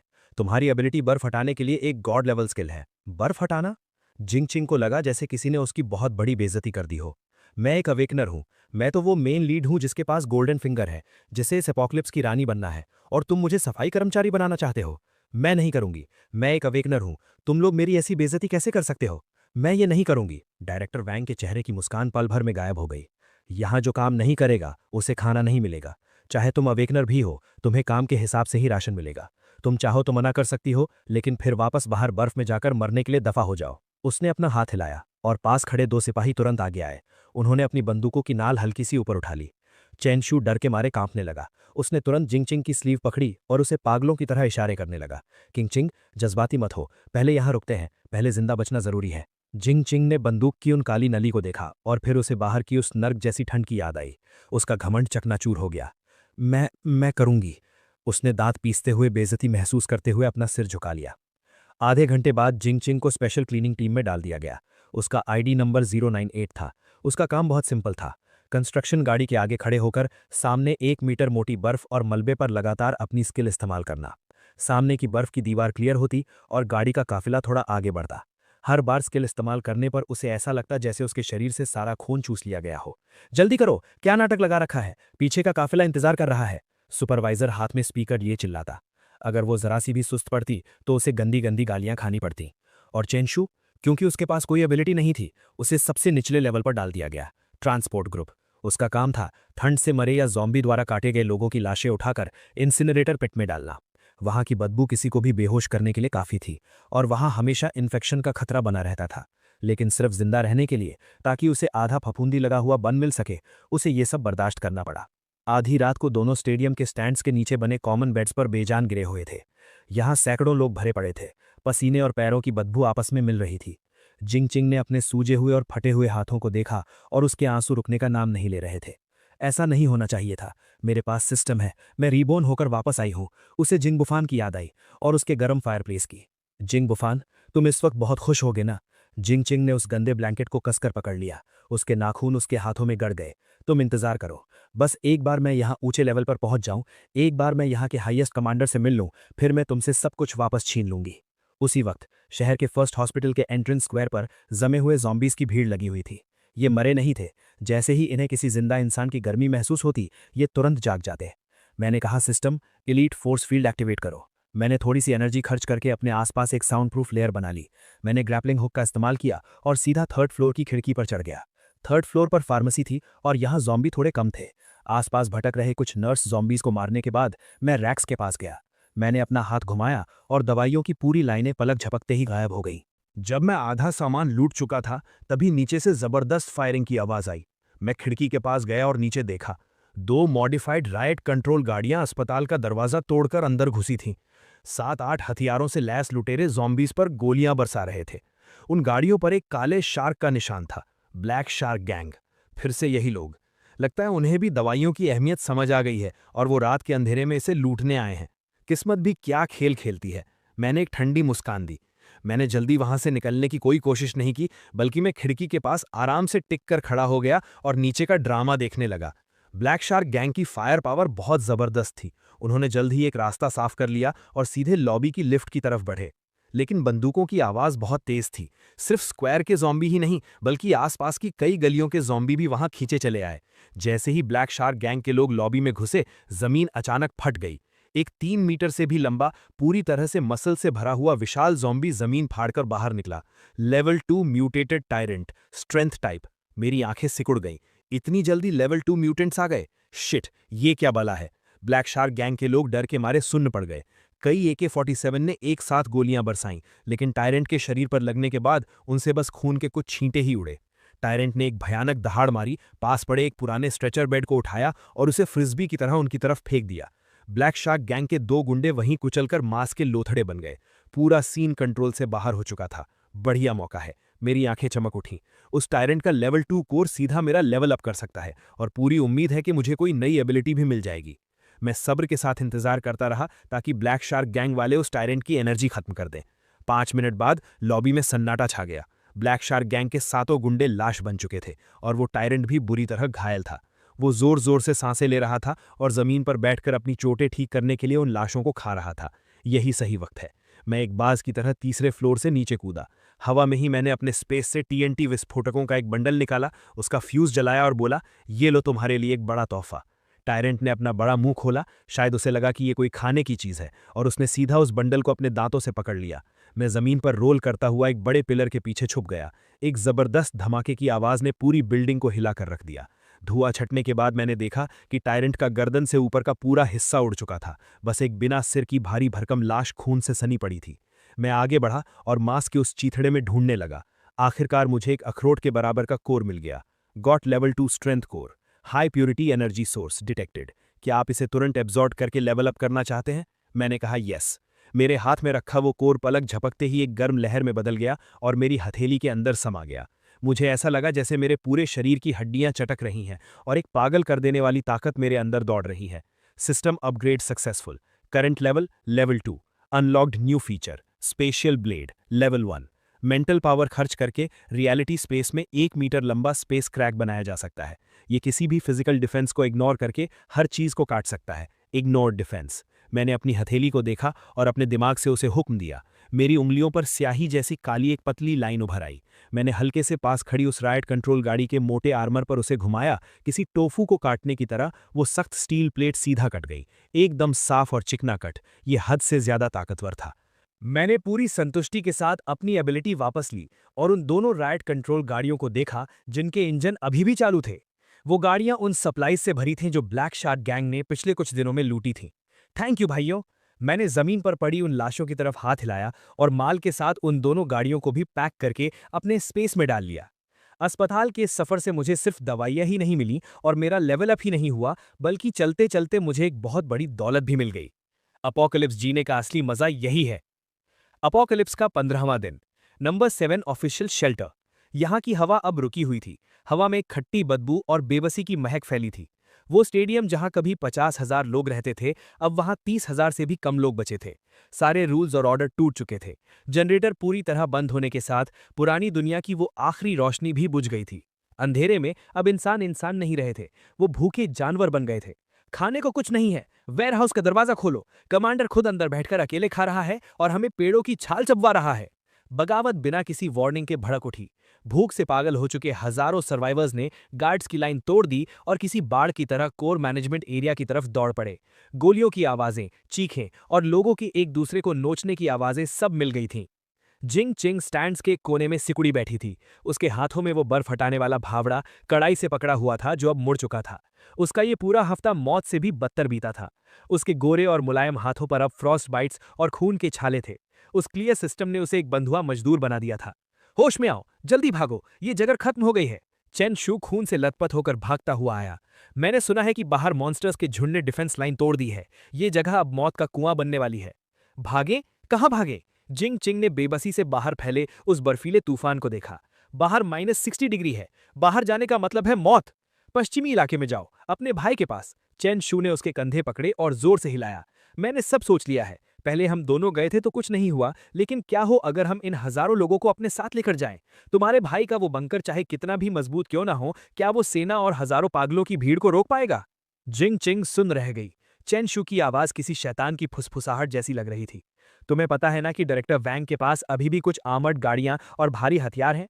अगर तुम उसे बता दो कि पश्चिमी इलाके में एक अंडरग्राउंड बंकर है जो सप्लाईज से भरा है, जहां हीटिंग और इलेक्ट्रिसिटी दोनों हैं, तो तुम्हें क्या लगता है वो क्या करेगा?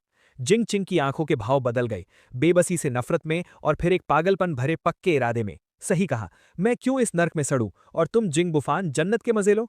जब तुमने मुझे बचाने के लिए दरवाजा नहीं खोला तो अब मैं इस पूरे नर्क को तुम्हारे दरवाजे पर ले आऊंगी। अगर मरना ही है तो सब साथ में मरेंगे। कोर ऑफिस के अंदर डायरेक्टर वैंग पसीने से लथपथ होकर ऑर्डर दे रहा था। उसके आदमी डॉक्यूमेंट्स जला रहे थे। निकलने की तैयारी करो कमांडर, मुझे एक जगह पता है। जिंग चिंग अंदर घुसाई। अपनी तरफ तनी बंदूकों की परवाह किए बिना वो जोर से चिल्लाई, मुझे पता है सप्लाईज कहाँ है। दसियों हजार टन सप्लाईज, जनरेटर्स और एक पूरी तरह सेफ डिफेंस बंकर। डायरेक्टर वैंग ने झटके से अपना सिर मोड़ा और उसे घूर कर देखा। तुमने क्या कहा? अगर तुमने झूठ बोलने की हिम्मत की तो मैं तुम्हें यहीं गोली मार दूंगा। मैं झूठ नहीं बोल रही, वो मेरे सगे भाई की जगह है। वो एक होर्ड सिस्टम अवेकनर है। अपोकलिप्स से पहले उसने शहर के सारे कोल्ड स्टोरेज खाली कर दिए थे। वो पश्चिमी इलाके की उस वीरान फैक्ट्री में है। बस उस जगह पर कब्जा कर लो, हम सब जिंदा बच जाएंगे, हर कोई बच जाएगा। डायरेक्टर वैंग की आंखें चमक उठीं। ये मौत के मुंह से बाहर निकलने वाली लालच की चमक थी। बहुत बढ़िया, सबको ऑर्डर दो। जो मरना नहीं चाहता, जो भूखा नहीं रहना चाहता, सब मेरे साथ चलें। टारगेट पश्चिमी इलाका। जो भी उसे फतह करेगा, अंदर की सप्लाईज उसकी। ये खबर शेल्टर में वायरस की तरह फैल गई। पश्चिमी इलाके में एक अनाज का गोदाम है। एक मतलबी अमीरजादे ने दसियों हजार टन मीट छिपा कर रखा है। मारो, लूट लो। आपस में लड़ रहे उन दंगाइयों को पल भर में एक नया मकसद मिल गया। आधे घंटे बाद 5 आर्मर्ड गाड़ियों की लीडरशिप में और उनके पीछे आती दर्जनों मॉडिफाइड ट्रकों के साथ हजारों सर्वाइवर्स की वो विशाल सेना उस बर्फीले तूफान में निकल पड़ी।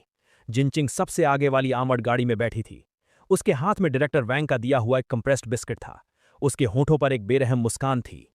भाई, इस बार मैं तुम्हारे लिए पूरी सेना लेकर आई हूं। अब देखती हूं कि तुम दरवाजा कैसे नहीं खोलते।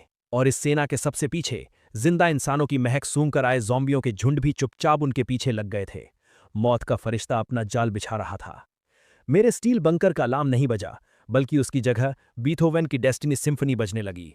मैंने एक काले रंग का टैक्टिकल ट्रेंच कोट पहना हुआ था और मैं सेकंड फ्लोर की बुलेट प्रूफ खिड़की के सामने खड़ा था। मेरे हाथ में रेड वाइन का ग्लास था और मैं दूर से आ रही उस लंबी कतार को देख रहा था जो बर्फ में रेंग रही थी। तो आखिरकार तुम आ ही गए।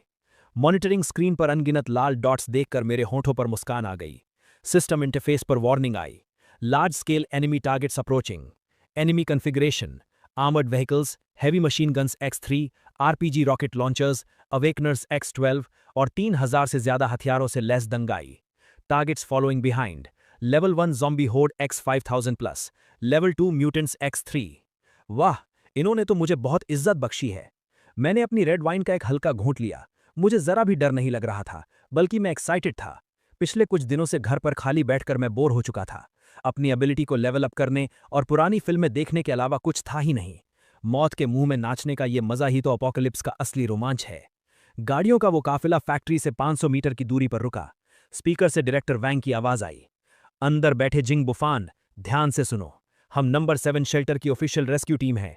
हम कानून के नाम पर तुम्हारी सप्लाईज और इस बंकर को कब्जे में ले रहे हैं। तुरंत अपने हथियार डाल दो और दरवाजा खोलो। अगर तुम कोऑपरेट करोगे तो हम तुम्हें स्पेशल एडवाइजर का दर्जा देंगे और तुम्हारी सेफ्टी की गारंटी लेंगे। Special adviser? मैंने माइक्रोफोन में हंसते हुए कहा। या फिर स्पेशल स्लेव? मेरी आवाज स्पीकर के जरिए उस पूरे मैदान में गूंज उठी और उसमें साफ साफ बेइज्जती झलक रही थी। डायरेक्टर वैंग है ना? मुझे याद है पिछली जिंदगी में। नहीं, मेरा मतलब है, मुझे पता है कि तुम्हें अवेकनर्स के टुकड़े करके उन पर रिसर्च करना बहुत पसंद है। तो क्या इस बार तुम मेरे स्पेस पर रिसर्च करना चाहते हो? डायरेक्टर वैंग का चेहरा उतर गया। उसने सोचा नहीं था कि मैं इतनी ढिठाई दिखाऊंगा। सीधी बात समझ नहीं आती तो लातों के भूत बातों से नहीं मानते। जिंगचिंग, तुमने कहा था ना कि तुम दरवाजा तोड़ सकती हो। ऊपर जाओ और बात करो। मुझे भी देखने दो कि तुम्हारे रिश्ते में कितना दम है। जिंगचिंग को आगे धकेला गया। वो हाथ में स्पीकर लिए आर्मर्ड गाड़ी के ऊपर खड़ी हो गई। जिंग बुफान, तुम चारों तरफ से घिर चुके हो। इन लोगों को देखो, ये सब भूख से मरने वाले हैं। तुम अकेले इतनी सारी सप्लाईज दबाकर बैठे हो। क्या तुम्हारा जमीर तुम्हें नहीं कचोटता? अभी दरवाजा खोल दो तो ये सब तुम्हारा एहसान मानेंगे, वरना अगर हम अंदर घुस गए तो तुम्हें चीथड़ों में फाड़ दिया जाएगा। चीथड़ों में फाड़ देंगे? मैंने अपना सिर हिलाया और अपनी उंगली कंट्रोल पैनल के एक लाल बटन पर रख दी। मेरी प्यारी बहन, तुम अभी भी इतनी मासूम हो। तुम्हें लगता है कि इतने सारे लोगों को यहां लाकर तुम मुझे डरा रही हो? नहीं, तुम तो मेरे लिए बैरिकेड्स ला रही हो। फायर! डायरेक्टर वैंग का सब्र टूट चुका था। एक आरपीजी रॉकेट हवा को चीरता हुआ फैक्ट्री के मेन गेट की तरफ बढ़ा, लेकिन जैसे ही वो दरवाजे से टकराने वाला था, एक ना दिखने वाली ढाल चमक उठी। वो रॉकेट मानो किसी शीशे से टकराया हो और एक अजीब तरीके से मुड़कर सीधे पास खड़े एक ट्रक पर जा लगा। दंगाइयों से भरा वो ट्रक पल भर में बम से उड़कर कबाड़ बन गया। क्या? सब लोग सुन्न रह गए। जवाबी हमला करो, मारो! अनगिनत गोलियां तूफान की तरह दीवारों पर बरसी, लेकिन उनसे सिर्फ चिंगारियां ही निकलीं। वो गोलियां दीवार का पेंट तक नहीं उखाड़ पाईं। मैंने चुटकी बजाई, अब मेरी बारी, और फिर मैंने वो बटन दबा दिया। Defence system sequence 2, mine field activated. जो दंगाई सबसे आगे भाग रहे थे उनके पैरों के नीचे की बर्फ अचानक धंस गई। सैकड़ों लैंडमाइंस एक के बाद एक फटने लगे। पूरी बर्फ पल भर में लाल हो गई और सैकड़ों लोग हवा में भाप बन गए। पीछे हटो, जल्दी पीछे हटो! भीड़ दहशत में पीछे की तरफ भागने लगी, लेकिन पीछे वाले लोग अभी भी आगे आ रहे थे। पल भर में वहां भगदड़ मच गई। ठीक उसी वक्त पीछे के बर्फीले मैदान से कान फाड़ देने वाली दहाड़े सुनाई दी। धमाकों की आवाज और खून की महक से खींचे चले आए उन हजारों ज़ॉम्बियों ने आखिरकार अपने दांत दिखा दिए। खून की उस महक से पागल होकर वो पीछे से भीड़ पर भूखे भेड़ियों की तरह टूट पड़े। ज़ॉम्बी! पीछे ज़ॉम्बी आ गए हैं! अब वो दोनों तरफ से फंस चुके थे। जिंकिंग, जल्दी अपनी एबिलिटी इस्तेमाल करके आगे के माइनफील्ड को क्लियर करो, जल्दी! डायरेक्टर वोंग की आंखें लाल हो चुकी थीं। उसने अपनी बंदूक जिंकिंग के सिर पर रख दी। जिंकिंग डर से बुरी तरह कांप रही थी। उसने पूरी ताकत से आगे की तरफ क्लियर एबिलिटी का इस्तेमाल किया, लेकिन माइनफील्ड बहुत बड़ा था और उसकी जरा सी एनर्जी समुंदर में एक बूंद के बराबर थी। 1 मिनट से भी कम समय में उसकी नाक से खून बहने लगा और वो गाड़ी की छत पर गिर पड़ी। मैं और नहीं कर सकती, सच में नहीं कर सकती। नाकारा औरत! डायरेक्टर वोंग ने उसे लात मारकर गाड़ी से नीचे फेंक दिया। वो आर्मर्ड गाड़ी में घुसा और उसे मोड़कर भागने की कोशिश करने लगा, लेकिन मैं उसे भागने कैसे देता? जब आ ही गए हो तो कुछ छोड़ कर जाओ। मैं बैल्कनी पर खड़ा था। मैंने अपना दाया हाथ उठाया और मुड़ रही उस आर्मर्ड गाड़ी की तरफ हवा में इशारा किया। Spatial blade! हवा में एक साफ दिखने वाली काली दरार गुजरी, बिना किसी आवाज के। वो 10 टन भारी आर्मर्ड गाड़ी और उसके अंदर बैठा डायरेक्टर वोंग सीधे बीच से 2 टुकड़ों में कट गया। पूरे मैदान में सन्नाटा छा गया। सब उस एक वार की ताकत से खौफ में आ गए थे। क्या यही भगवान की ताकत है? चेंशू लाशों के ढेर में छिपा हुआ था। ऊंचाई पर किसी भगवान की तरह खड़े उस इंसान को देखकर उसका पैंट वहीं गीला हो गया। लड़ाई पूरे 3 घंटे तक चली। कुछ लोगों को छोड़कर जो मौका देखकर गहरी बर्फ में भाग गए, वो 3000 लोगों की सेना पूरी तरह तबाह हो चुकी थी। हर तरफ लाशें ही लाशें थीं। खून की गर्मी से बर्फ पिघली और फिर तुरंत जमकर लाल बर्फ की एक मोटी परत बन गई। ये जगह अब एक बहुत बड़े खुले कब्रिस्तान में बदल चुकी थी। ज़ॉम्बी की भीड़ का सफाया भी मैंने अपनी हैवी मशीन गन से कर दिया था। तूफान रुक चुका था। आसमान में एक फीका चांद चमक रहा था, जो जमीन पर इस नर्क को रोशन कर रहा था। मेन गेट के सामने अब सिर्फ 2 ही जिंदा लोग बचे थे, जिंकिंग और चेंशू। उनकी किस्मत अच्छी थी क्योंकि शुरुआत में ही उन्हें गाड़ी से नीचे लात मार दी गई थी और वो आर्मर्ड गाड़ी के मलबे के नीचे लाश बनने का नाटक करके छुप गए थे। दरवाज़ा धीरे धीरे खुला। मेरे हाथ में मेरी टैक्टिकल कुल्हाड़ी थी और मैं कदम बढ़ाते हुए उन दोनों की तरफ गया। भाई, जिंकिंग घुटनों के बल जमीन पर थी। उसका पूरा चेहरा खून से सना था और वो एक कुत्ते की तरह रेंगते हुए मेरी तरफ आ रही थी। मेरी गलती थी, मैं सच में गलत थी। मुझे मजबूर किया गया था। डायरेक्टर वोंग ने मुझे यहाँ आने पर मजबूर किया था। तुम्हें तो पता है मैं कितनी डरपोक हूँ। हाँ, उन्होंने ही हमें मजबूर किया था। जिंग बुफान, बुफान भाई, बॉस बुफान, हमारे पुराने रिश्ते की खातिर मुझे एक कीड़े की तरह जाने दो। मैं जिंदगी भर तुम्हारा कुत्ता बनकर रहूंगा। मैं उन दोनों से 2 मीटर की दूरी पर रुका। मैंने कुछ नहीं कहा, बस अपने स्पेस से एक टेबल और कुर्सियां निकालीं। फिर मैंने एक लाल तांबे का छोटा चूल्हा निकाला, आग जलाई, उस पर बर्तन रखा, पानी डाला और कुछ मसाले डाले। जल्द ही वो मसालेदार खुशबू फिर से हवा में फैल गई। मैंने पतले कटे हुए मटन की एक प्लेट निकाली और बहुत आराम से उसे पकाने लगा। खाना चाहते हो? मैंने मीट का एक टुकड़ा उठाया और उस पर फूंक मारी। जिंग-जिंग और चेन-शू ने अपना थूक निकला। उनकी आंखों में भूख थी, लेकिन उससे भी कहीं ज्यादा खौफ था। मुझे एक बाइट दे दो, मैं तुम्हारे हाथ जोड़ती हूं। जिंग-जिंग रोते हुए गिड़गिड़ा रही थी। ये नज़ारा कितना जाना पहचाना लग रहा है ना? मैंने मीट अपने मुंह में डाला और आराम से चबाने लगा। पिछली जिंदगी में मैं भी तुम्हारे सामने ऐसे ही गिड़गिड़ाया था। उस बंद दरवाजे के पार मैंने तुमसे पानी की एक घूंट मांगी थी या सड़े हुए बिस्कुट का एक टुकड़ा मांगा था, और तुमने क्या कहा था? जिंग-जिंग का शरीर कांपने लगा। उसकी बोलने की हिम्मत नहीं हुई। तुमने कहा था कि सप्लाईज काम के लोगों के लिए हैं, कबाड़ लोगों को हवा भी बर्बाद नहीं करनी चाहिए। मैंने अपने चॉपस्टिक्स नीचे रखे और उन्हें बर्फ जैसी ठंडी नजरों से देखा। आज मैं तुम्हारी वो बात तुम्हें वापस लौटाता हूं। मैं अपनी जगह से उठा। मेरे हाथ में पकड़ी टैक्टिकल कुल्हाड़ी चांद की रोशनी में चमक रही थी। चेनशू, मैंने उसे पुकारा। चेनशू को लगा कि शायद उसके लिए कोई रास्ता खुल गया है। उसने तुरंत अपना सिर उठाया। तुमने कहा था ना कि तुम जिंग-जिंग से प्यार करते हो और उसके लिए जान भी दे सकते हो? चेनशू थोड़ा हिचकिचाया। उसने अपने बगल में बैठी जिंग-जिंग की तरफ देखा। अगर तुम इसे मार दोगे तो मैं तुम्हें अंदर आकर हॉट पॉट खाने दूंगा और तुम्हें एक गर्म कमरा भी दूंगा। मेरी आवाज किसी लालच से भरी थी। यहां तक कि मैं तुम्हें एक एवोल्यूशन पोशन भी दूंगा, जिससे तुम भी एक अवेकनर बन जाओगे। मैंने एक खंजर चेनशू के सामने फेंक दिया। ये इंसानी फितरत का सबसे बड़ा इम्तिहान था। जिंग-जिंग ने खौफ में चेनशू को देखा और उसका शरीर पीछे खिसकने लगा। सीनियर, तुम ऐसा नहीं करोगे। हम एक दूसरे से प्यार करते हैं। चेनशू ने उस खंजर को देखा, फिर उसने मेरे पीछे उस गर्म और रोशन बंकर को देखा और फिर अपने सामने बैठी उस कीचड़ में सनी बेकाम औरत को देखा। उसी पल प्यार का वो नकाब पूरी तरह टूटकर बिखर गया। चेनशू ने झटके से वो खंजर उठाया और एक खूंखार जानवर की तरह जिंग-जिंग पर झपट पड़ा। किंग, तुमने भी सुना, बस तुम्हारे मरने से मेरी जान बच जाएगी। वैसे भी तुम्हारे पास अब कोई सप्लाईज नहीं है, तो मेरे लिए एक बार मर जाओगी तो क्या चला जाएगा? जिंग-जिंग चीख पड़ी। जिंदा रहने की फितरत ने उसकी बची खुची ताकत को बाहर निकाल दिया। क्लियर। हालांकि उसकी एनर्जी खत्म हो चुकी थी, लेकिन ये वार चेनशू के हाथ में पकड़े खंजर पर लगा और वो खंजर गायब हो गया। लेकिन चेनशू तब तक जिंग-जिंग के ऊपर आ चुका था। उसने अपने दोनों हाथों से उसका गला कसकर पकड़ लिया। मर जा, मेरे रास्ते का कांटा मत बन। वो दोनों खून से सनी उस बर्फ पर आपस में गुत्थम गुत्था हो गए। दो जंगली जानवरों की तरह एक दूसरे को नोचने लगे। घिनौना, हद से ज्यादा घिनौना। मैं ठंडी नजरों से ये सब देख रहा था, जैसे कोई कॉमेडी ड्रामा चल रहा हो।